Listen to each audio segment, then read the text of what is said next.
Sleep whenever you feel tired. Sleep whenever you feel tired. Ka yi bacci a duk lokacin da ka ji gajiya. Yau za mu yi karatu ne akan wannan kalma na whenever. Whenever. Idan aka ce whenever ana nufin duk lokacin da. Idan kana so ka ce duk lokacin da turanci sai ka ce whenever. Talk whenever you are ready. Talk whenever you are ready. Yi magana a duk lokacin da ka shirya.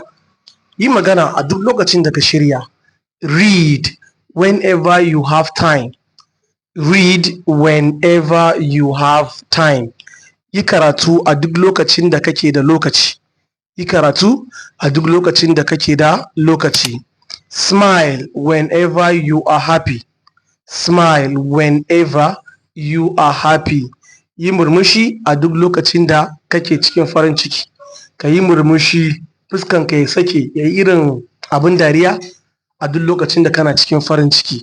Like, follow and share. Zauren mu koyi turanci, ni dan uwa Aliyu Rilwanu sai mu sake haɗuwa a karatu na gaba. Na bar mu lafiya.